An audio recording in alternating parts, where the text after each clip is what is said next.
Boa noite. Vamos nos acomodando.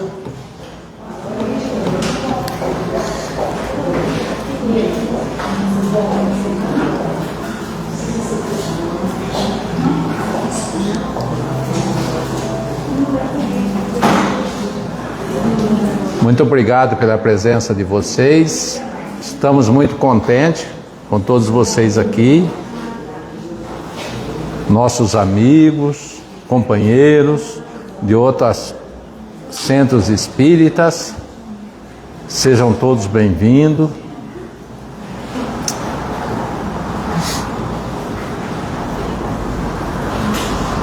E eu estou aqui para falar para vocês sobre nossa construção.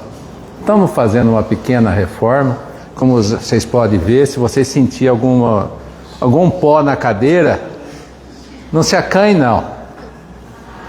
Hoje é uma pequena sujeira, mas para que a gente possa amanhã estar tudo bem confortado aqui, tá ok?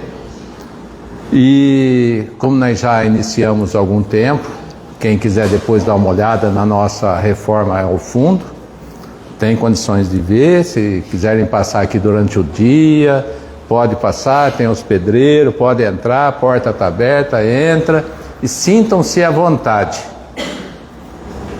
Porque o que nós precisamos, nós só temos 1/3 do valor.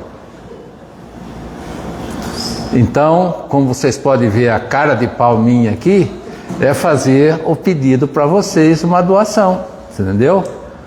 É uma doação espontânea, quase que firme, né? Não precisa ser não precisa fazer uma doação de 10 mil de uma vez só, não. Mas pode ser gradativamente, parcelado. A gente parcela até em 10 meses. Não tem, isso é critério Isaías que me orientou a falar dessa forma. Você entendeu? Então, estamos aqui só concluindo. Aí vocês falam, como fazer a doação? Né? É simples. Nós aqui da casa, para quem quiser fazer a doação, nós temos um QR Code feito pela Tânia. Que a Tânia fica assim com o QR Code na mão lá, é só fazer o Pix e já vai direto para a conta. Não precisa ter dor de cabeça nenhuma, tá? Mas para quem também quer chegar em casa, pode pegar e entrar na nossa programação. Eu vou passar a chave do nosso Pix, que é o nosso CNPJ. A chave é 47-718-358-0001-18. Ah, você não entendeu? Eu vou explicar, então vou falar de novo. É 47-718-358-0001-18. Quem puder fazer uma doação para casa, é através do Banco Cora, Centro Espírita Missionário da Luz. Confere na hora que estiver transmitindo para não ir para a conta errada. É difícil a gente fazer uma doação, quanto mais duas, né? Então temos que prestar atenção quando for fazer. E tudo que vocês doarem para o Centro Espírita, lembre-se, é para nosso conforto. Você entendeu? Estamos aqui fazendo as coisas para nós e para Jesus. Melhorar um pouquinho a nossa casa, tirar um pouquinho esse semblante de casa antiga, 80 anos, né? 79. Então, é isso que a gente tem que melhorar um pouquinho a fisionomia, fazer uma plástica, né? Vamos fazer uma plástica nela, para que a gente possa deixar tudo em ordem aqui, tudo na santa paz de Deus, né? Então, você convidou quem para fazer? O Miguel? Miguel, você vai fazer a oração inicial. Faz favor.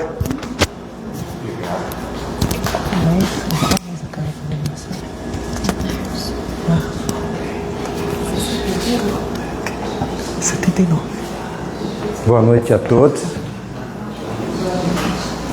É como eu sempre lembro um palestrante lá de Campinas, que ele fala dessa situação das pessoas dos centros espíritas. Não é como as igrejas evangélicas, a igreja católica, que tem o dízimo, que tem aquela contribuição mensal. O espiritismo, as casas espíritas, elas não cobram nada de ninguém. Fica à disposição da vontade da pessoa em colaborar, porque precisa se manter a casa. Toda casa tem as despesas. E os frequentadores, a gente conta com eles, né? Com a boa vontade, com a generosidade. Muitas vezes se valem dos almoços, das feijoadas, das pizzas, não é? Então a casa está acolhendo a gente com muita beleza, com muito conforto, e vai melhorar. Então vamos relaxar os ânimos, esquecer um pouquinho as coisas materiais, dedicarmos alguns minutinhos e elevarmos o pensamento no plano maior, procurar vislumbrar a imagem meiga de Jesus que conosco está, agradecendo a essa espiritualidade que já está aqui desde as primeiras horas, ou seja, diuturnamente, preparando o ambiente para que possamos receber as benesses, para que possamos manter as vibrações e receber os eflúvios benéficos vindo do mundo espiritual para nós, através dos passes magnéticos, da água fluidificada. Se pudéssemos enxergar, viríamos cada um de nós recebendo sobre nossas cabeças flocos de luz, flores, para que possamos levar para a nossa casa toda essa irradiação de amor, de paz, de bondade do plano espiritual. Parabéns para nós que aqui viemos, que deixamos os nossos lares, muitas vezes um passeio, um descanso, uma novela, um filme, para virmos aqui, escutarmos uma preleção, um ensinamento. Que Deus possa permitir que sejamos merecedores de manter essa paz, essa luz e o amor divino conosco. E agora vamos orar a prece que Jesus nos ensinou. Pai nosso que estais no céu, santificado seja o vosso nome. Venha a nós o vosso reino e seja feita a vossa vontade, assim na terra como nos céus. O pão nosso de cada dia nos dai hoje, Senhor. Perdoai as nossas ofensas, assim como perdoamos a quem nos tem ofendido. Não nos deixeis cair em tentação e livrai-nos de todo o mal, pois é teu o reino, o poder e a glória para todo sempre. Que assim seja.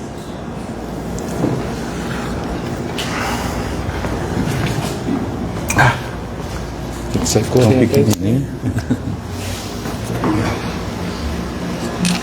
Meus amigos, meus irmãos, agora nós vamos ouvir a preleção do nosso amigo Lucas Evangelista, de Rio Claro, né? Limeira. Desculpa, de Limeira. É que você falou que estava em Rio Claro ontem, você me confundiu. Mas tudo bem, seja bem-vindo. Lucas, fica à vontade.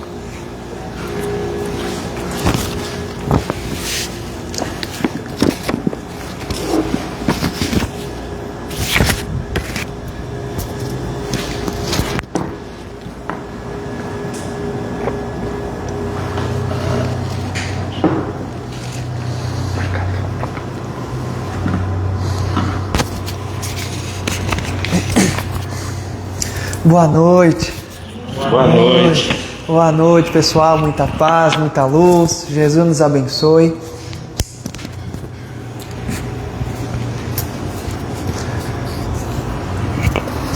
não sei de fato o que fiz, né, para ser recebido com tamanho espírito de camaradagem, né, aqui em Pirassununga. Companheiros, obviamente, da cidade nos recebendo aqui, companheiros de outras cidades, né, companheiros de Oswaldo Cruz, Aguaí, Itapira, Rio Claro, cercanias também, da própria cidade de Pirassununga. De tal forma como coloca, né, aquele que dá nome a esse estado, o apóstolo Paulo, quando diz: o amor do Cristo nos constrange, o amor dos amigos também nos constrange. E em segundo ponto, especialmente para o nosso querido amigo Isaías, o aluno precisa ficar sentado, o professor precisa ficar de pé, de tal forma que para mim é muito constrangedor falar na sua presença, que tem tanto nos ensinado, nos esclarecido, em muitas conversas até altas horas da madrugada, não é verdade? Então para mim é uma honra poder falar de nosso Senhor Jesus Cristo na sua pessoa. Espero, não farei, mas torço para fazer jus à expectativa, né, na noite de hoje. E nesses breves minutos que nós ficaremos aqui conectados, né, que o nosso coração possa bater em uníssono com o coração de nosso Senhor Jesus Cristo. Para a noite de hoje, a gente vai gravitar em torno de um tema que é consequências da reencarnação. Dentre os pilares básicos da doutrina espírita, que Kardec nos oferece, partindo ali logo no comecinho, na introdução de O Livro dos Espíritos, falando sobre o Criador, somente um Deus. Deus é infinitamente justo e bom, onipotente, todo-poderoso. Vai criando-se outros axiomas lógicos, como pluralidade dos mundos habitáveis, a própria lei de causa e efeito e demais leis naturais, inclusive a pluralidade das existências. E é gozado falar desse tema dentro da doutrina espírita, porque uma coisa é falar dela, outra coisa é acreditar de fato na reencarnação. E como bom chiquista que sou, eu vou iniciar mesmo parafraseando Chico Xavier. Ele deu uma entrevista em 1985 para o programa Fantástico, na época, onde o repórter faz várias perguntas para o Chico. Como, por exemplo: Chico, você não teve realmente muito tempo para pensar na sua vida particular. E o Chico vem em seguida: é verdade, não tive muito tempo para pensar na minha vida particular. Com pouco tempo que fui aprendendo com os amigos espirituais, em contato com a nossa vida, compreendi cedo que a minha vida particular tinha muito pouco interesse com relação ao contato deles com a nossa vida, distribuindo paz, verdade e amor. Não tive filhos, ou não tenho corpo nessa reencarnação para reprodução, mas deixei muitos livros, né, para serem lidos, que passaram por mim, passaram pela minha mente, pelo meu sangue, e são, de certo modo, também frutos do meu trabalho. Outra pergunta também sobre preparação para a morte, quando o repórter pergunta: Chico, você que está sempre em contato com a morte, o que você tem para nos dizer? E o Chico fala: os amigos espirituais sempre nos têm dito, estar em contato com a morte assim, nós estamos praticamente todos os dias, de tal forma que desencarnar é como adormecer e acordar no lado verdadeiro da vida. Isso significa que toda noite, o corpo adormecido na cama, no leito, estamos de fato em preparo para a morte. Todos os dias, na preparação para a grande viagem. E aí o repórter faz uma pergunta, que é o tema central da noite de hoje: Chico, você não acha que acreditar na reencarnação deixa ou pode deixar as pessoas acomodadas? Isto é, será que a ideia, eu estou aqui, desencarno e volto depois e fico nesse ciclo por muito tempo, não automaticamente coloca na minha cabeça a ideia de eu posso deixar para depois? Então, será que acreditar na reencarnação não deixa as pessoas acomodadas? E o Chico, ele não titubeia, ele não matuta, ele não pensa, ele vem galopante direto. Não, eu não creio nisto. Porque a pessoa que acredita verdadeiramente na reencarnação valoriza o tempo e a bênção recebida. fazer uma pausa aqui. Quem acredita verdadeiramente. Então uma coisa é o falar.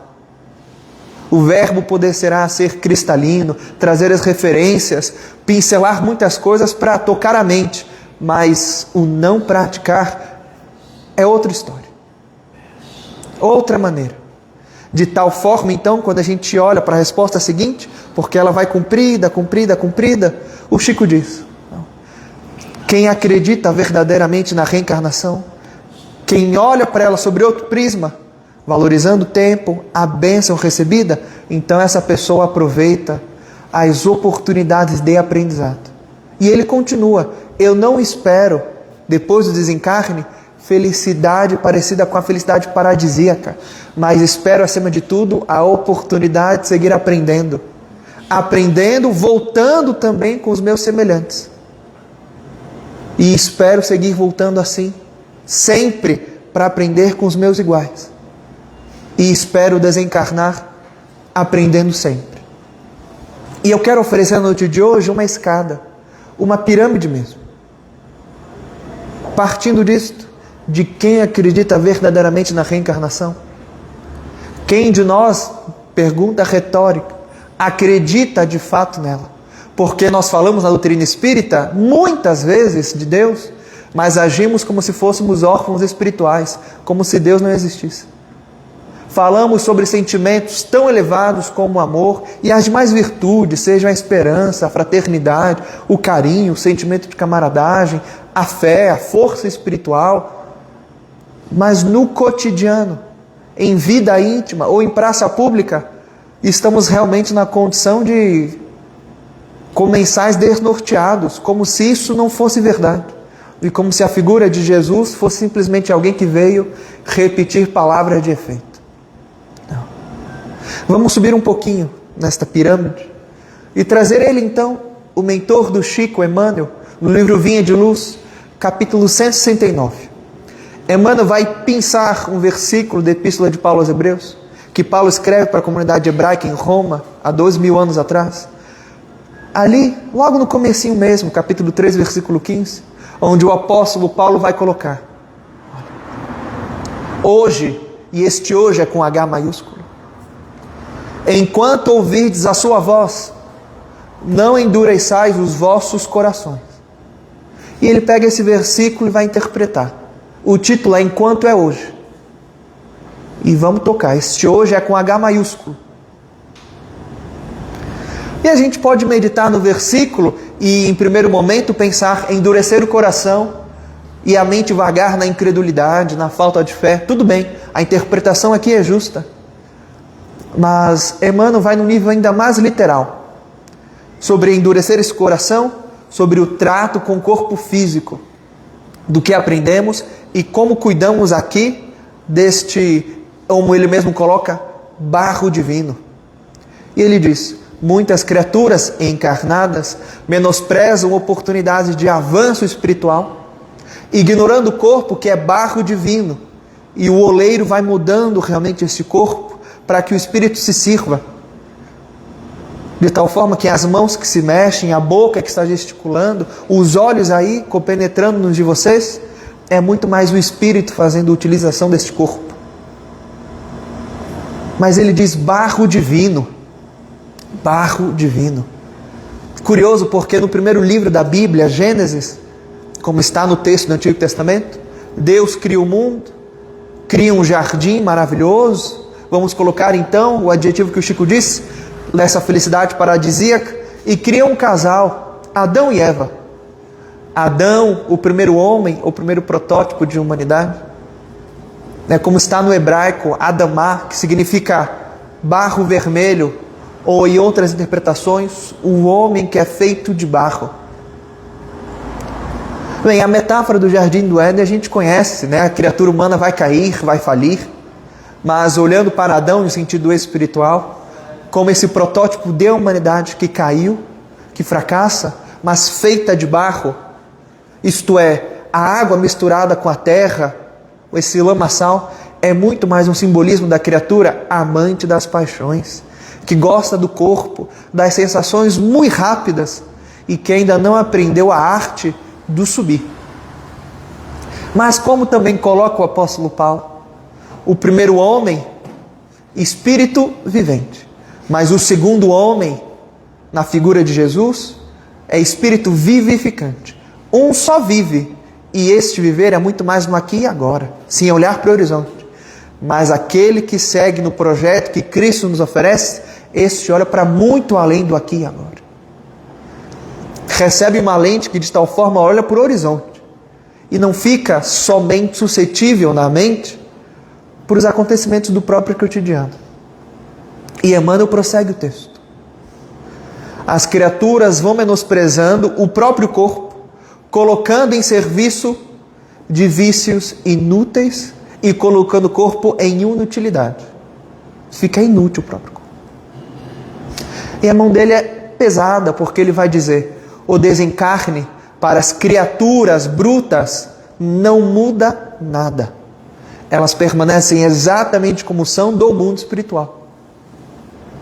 Nós não podemos esperar que o desencarne abra portas de um perfeccionismo que nós não semeamos no passado. E muitas vezes queremos isso. Queremos colher sem a semeadura. E ninguém pode ultrapassar a lei divina nesse aspecto. Mas ele diz: não nos referimos a essas criaturas. Elas precisam de esforço pessoal e um pouco de sofrimento. A luz precisa raiar um pouco na escuridão interna. Nos referimos às criaturas medianamente esclarecidas, medianamente instruídas. Isto é, ele está se comunicando conosco. O texto é para nós. Nós não estamos na condição, em maioria na terra, daqueles que estão enfileirados na condição de obreiros do Senhor. Estamos tentando esta condição ainda. Estamos medianamente esclarecidos. E ele diz: uma das piores dores das criaturas desencarnadas é descobrir-se, depois do desencarne, dentro de si mesma, uma dualidade. Tem um espectro dentro da criatura. E o que mais machuca ela é descobrir isto. O que é? Ele diz: descobrir dentro de si mesmo flor e treva, luz e lama. Descobrir o tempo que foi e não aproveitou. Machuca muito no desencarne e depois dele, quando a consciência vem galopante, esta dualidade. E é curioso como ele realmente mostrou isto, porque ele não diz flor e lama, luz e treva. Ele diz flor e treva, luz e lama. Machuca muito descobrir que, voltando para a pátria espiritual, tantas oportunidades de elevação e colocamos o corpo em serviço de inutilismo, menosprezando muitas oportunidades sacrossantas, todos os dias de forma sistemática. Então, nos encarnados é isto mesmo que encontramos: virtudes, mas ainda medianamente esclarecidos, amante das paixões, muitas paixões. Vamos colocar na conta da luxúria, do sentimento de vingança, do orgulho, do egoísmo e por aí vai. E pinceladas no próprio espírito, conceitos como fé, disciplina, esperança. E é uma dualidade que machuca. Como coloca Meimei, né? Capítulo 66 do livro Cartas do Coração. De todos os infelizes, os mais desditosos são aqueles que perderam a confiança em Deus e em si mesmos, porque o maior infortúnio é sofrer a privação da fé e prosseguir vivendo. Machuca esta condição, dói mesmo. E subindo nesta pirâmide, trazendo o codificador, na obra que escancara o Espiritismo no mundo, o Livro dos Espíritos, pergunta 266. Kardec está falando sobre plano reencarnatório com os espíritos. E então ele pergunta: tudo bem, já entendi que a gente morre e volta.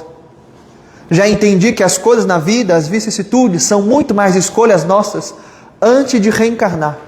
Está fazendo alusão ao plano reencarnatório. Mas ele indaga a espiritualidade. Então o espírito, uma vez desencarnado, Por que ele se dá o trabalho de escolher provas difíceis? Não é lógico que ele vai escolher provas mais simples, mais fáceis? E a resposta dos Espíritos é muito sucinta. Olha, pode parecer para vós, mas uma vez desencarnado, cessam-lhe as ilusões e enxerga as coisas de outro ponto de vista. Desencarnado, cessam-lhe as ilusões. Eles não disseram cessam-lhe o sofrimento, a dor, o martírio, diz as ilusões. E enxerga as coisas sobre outro ponto de vista.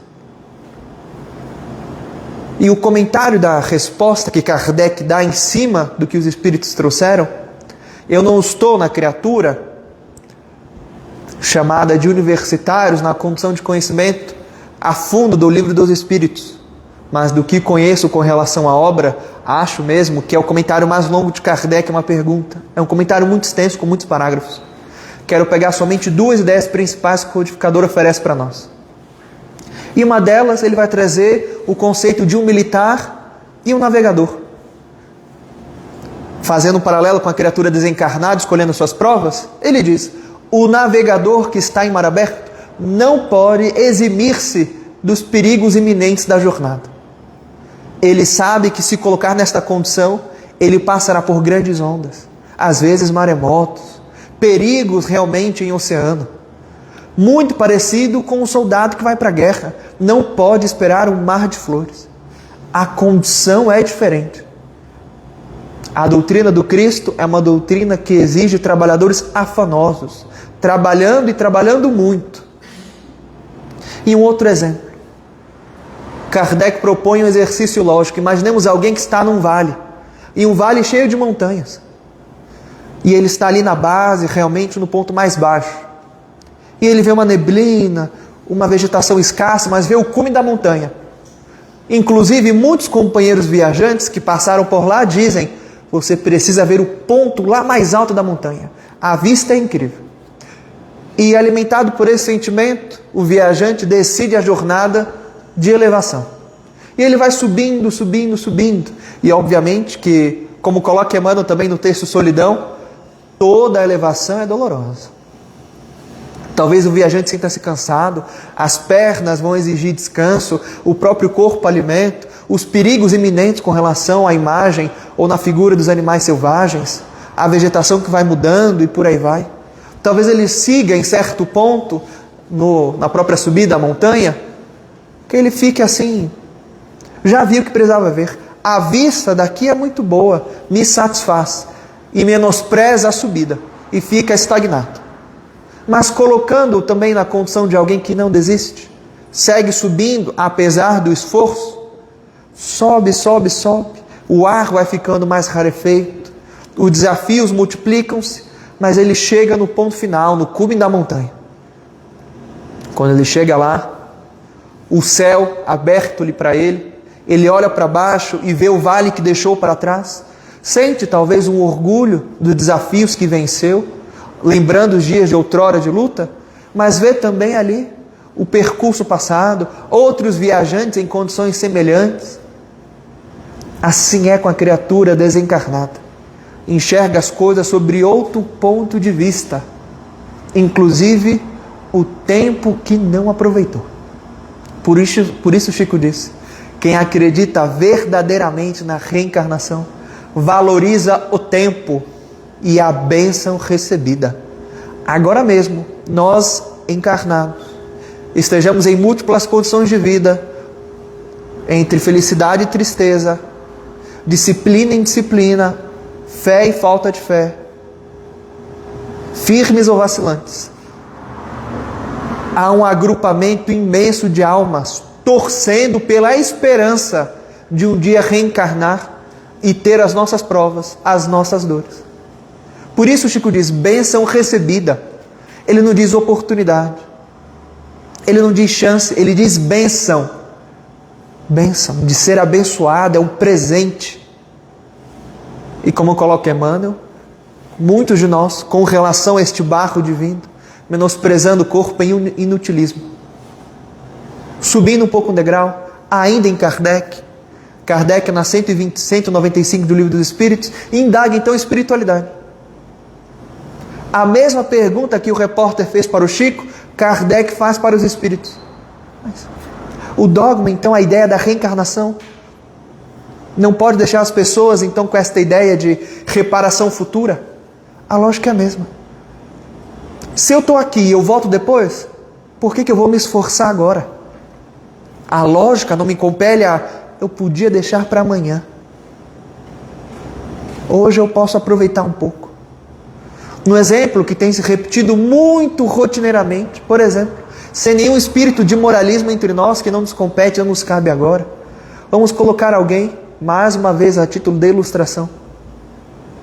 Aquela pessoa que gosta muito com relação do próprio cigarro, sabe que é errado, mas quer deixar para depois. Na próxima eu tento.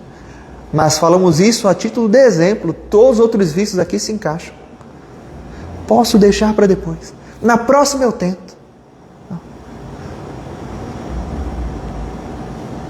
Os espíritos respondem. As pessoas que pensam assim, podem deixar para depois, elas de fato não acreditam em nada. Nem a ideia de penas eternas pode contê-las. Se tudo fosse na base de lógica, o mundo não estaria cheio de céticos. Não. Desencarnado, eles trazem a ideia de novo. A criatura enxerga as coisas sobre outro prisma. Quem acredita verdadeiramente na reencarnação, entende como Emmanuel colocou, hoje com H maiúsculo, hoje está andando, amanhã poderá estar rastejando. A paciência que nós tanto exigimos de outras pessoas, muito provavelmente será a paciência que os outros exigirão de nós. Quem dá hoje, provavelmente terá de pedir amanhã. Não. Quem acredita na reencarnação tem pressa para chegar. Tem pressa para sentir feliz.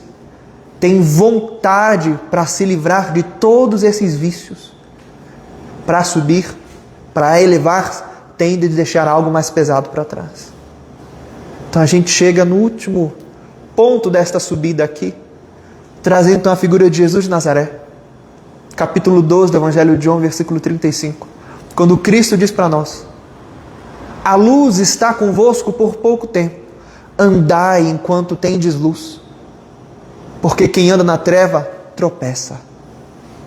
Então, mais uma vez, quem caminha hoje provavelmente rastejará amanhã. Quem está no combate, no bom combate, não pode eximir-se dos perigos da estrada. Não pode. E quem acredita verdadeiramente na reencarnação, busca força e encontra vontade para seguir vivendo. Vontade. Para falar de vontade, dando o próximo passo nessa escada agora, Espírito Emmanuel mais uma vez, agora no livro Pensamento e Vida, capítulo 2, intitulado Vontade. Emmanuel fala sobre a mente humana. A mente humana é como um grande escritório. Você tem as mesas, cadeiras, ar-condicionado, computador, impressora, etc. E você tem várias secções. Você tem a secção do desejo, da cultura, da inteligência, da memória. Várias secções. Mas você precisa de alguém como chefe para governar tudo aquilo. Acima de todos eles, coloca Emmanuel, está o gabinete da vontade. Vontade? Vontade. Mas não tem a secção do desejo? Tem. Para Emmanuel, a vontade está acima do desejo. Você pode ter o desejo de subir, mas a vontade ainda é vacilante. Você pode querer seguir o mestre, mas é uma vontade da boca para fora. Coloque Emmanuel, a vontade é o dínamo do espírito, é o que dá força, é o que dá o ânimo. Enquanto falta isso, tropeçamos. E ele diz, colocou a providência divina, a vontade como a auréola em cima de nós. É o que nos guia. E ele diz, somente ela, a vontade, é suficientemente forte para sustentar a harmonia do espírito. Mas e aqueles que não têm vontade? Para aqueles que estão medianamente esclarecidos, como é que faz? Aí ele diz: enquanto a vontade não está ali bem esclarecida, a disciplina sustenta. Disciplina. Quem acredita na reencarnação busca também desenvolver a disciplina, reconhecendo que a disciplina antecede a espontaneidade. Disciplina. Podemos falar, podemos repetir, podemos falar inclusive nos grupos de estudo, mas se não praticar as consequências morais que ter a reencarnação como base na vida em nós, de nada adiantarão os centros espíritas na Terra. Se a criatura humana, no bojo da alma, não entender as consequências cruciais de que estamos aqui, que voltamos depois, de que realmente a suposta ideia de que somos herdeiros de nós mesmos é uma ideia real, de nada adianta. De quem está em cima, amanhã talvez esteja embaixo, de nada adianta. Então, dando o próximo passo nessa escada, trazendo mais uma vez o codificador. Não vou trazer agora nenhum livro do Pentateuco kardeciano, nenhuma das 130 edições da Revista Espírita. Vou trazer uma brochura realmente muito pequena, que recebi ali no meu natalício de 21 anos, em 2017, de um amigo muito querido lá de Manaus, no Amazonas. E é uma brochura que Kardec vai escrever, em seu tempo, focado naquelas pessoas que estão iniciando a doutrina espírita. Porque talvez a gente pegue, por exemplo, o Livro dos Espíritos e nos assustamos com a introdução, prolegômenos, o livro 1, livro 2, livro 3, livro 4. Aí é o Livro dos Médiuns, Evangelho segundo o Espiritismo, ao Céu e Inferno, a Gênese, as 132 edições da Revista Espírita, Viagem Espírita 62, Espiritismo na sua mais simples expressão, e a mente vai pipocando. Então ele escreve um livro chamado O que é o Espiritismo. É uma brochura muito pequena, dividida em 3 capítulos. O primeiro capítulo é o diálogo de Kardec com 3 pessoas. Um cético, um crítico e um padre. No capítulo 2, questões simples ou pontos fundamentais da doutrina espírita. E Kardec vai fazer perguntas muito parecidas, se não idênticas, a algumas perguntas que ele faz no Livro dos Espíritos. Só que agora não são os espíritos respondendo, é o conhecimento de Kardec amadurecido respondendo. E ele traz as perguntas e respostas, e ele deságua essa contação até o capítulo 3. Questões ou problemas fundamentais que a doutrina espírita soluciona. É a festa de Natal.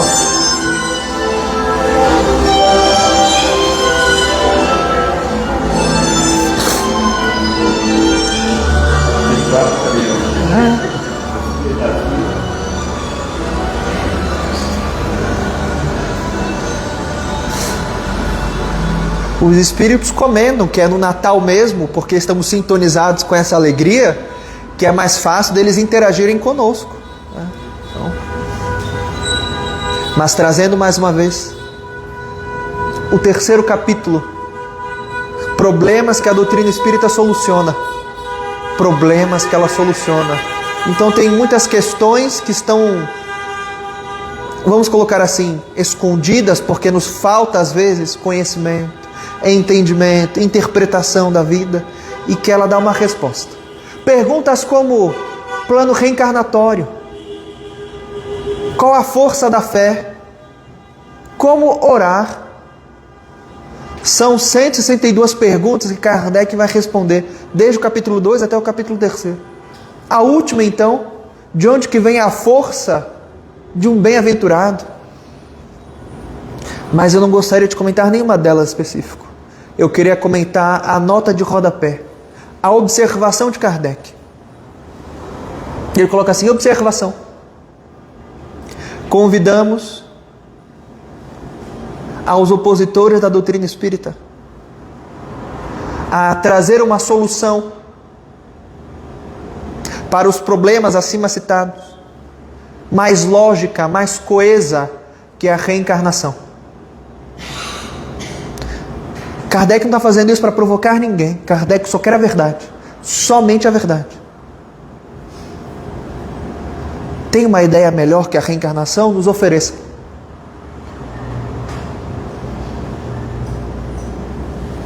Então, deste ponto, meditando seriamente na reencarnação, não vamos nos ater na vida dos adultos, né? Porque seria um problema demasiado complexo para nós, mas vamos pensar na condição das crianças ou os nascituros.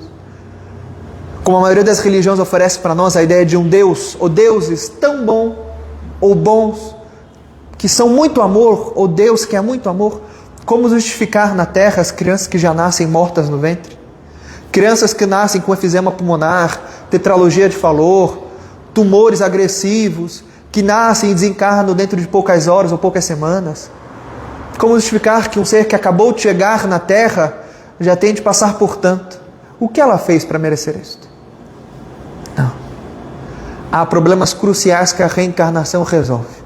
Talvez ela não retire a dor de imediato, mas dissolve o desespero e nos ajuda a entender as coisas desde agora na carne, com novas lentes, para além do aqui e agora, para amanhã. Por isso a mensagem lá atrás de Emmanuel no Vinha de Luz, o hoje é com H maiúsculo. Porque as criaturas buscam oportunidade de renovação, torcendo para que amanhã elas tenham força de vontade que não tem hoje. E talvez o hoje dessas pessoas seja realmente com H minúsculo. Amanhã, semana que vem, mês que vem, ano que vem, a vida que vem. Enquanto hoje de verdade poderia ser hoje, agora. Então enquanto é hoje, enquanto escutai a sua voz, não endureçais o teu coração. Nós pensamos na vida, considerando a vida espiritual e a vida material, como se fosse um vai e volta, um vai e volta, um vai e volta. Estou vivo agora, morri, estou lá no mundo espiritual vivo, voltei. Não, esta pausa é nossa.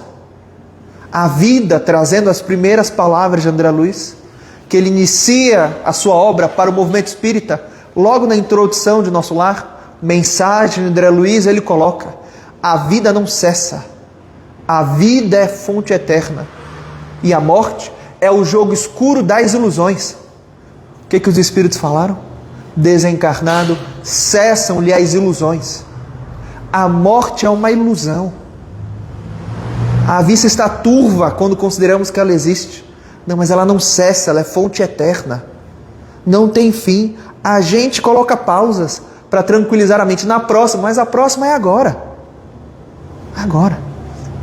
E mais uma vez, a morte não catapulta ninguém para obter caracteres de angelitude em condição de abiogênese. Isto não existe. Mas talvez nos falte coragem, ou perseverança, ou os dias para nós são realmente muito difíceis. Então, para esses dias, é imprescindível confiar, porque a encarnação é real. Então, oferecendo tanto para mim, quanto para vocês na noite de hoje, do texto que a gente parafraseou uma frase de Meimei, Confia Sempre, Cartas do Coração, capítulo 66, encerro com esse texto, buscando trazer ânimo para o espírito nos dias difíceis, mas também bom ânimo nos dias de grande alegria. Meimei coloca para nós: confia sempre, não percas a tua fé entre as sombras do mundo. Ainda que teus pés estejam sangrando, segue para frente, erguendo a tua fé por luz celeste acima de ti mesmo. Crê e trabalha, esforça-te no bem e espera com paciência. Tudo passa, tudo se renova na terra, mas o que vem dos céus permanecerá. De todos os infelizes, os mais desditosos são aqueles que perderam a confiança em Deus e em si mesmos, porque o maior infortúnio é sofrer a privação da fé e prosseguir vivendo. Eleva, pois, o teu olhar e caminha, luta e serve, aprende e adianta-te. brilha a alvorada além da noite.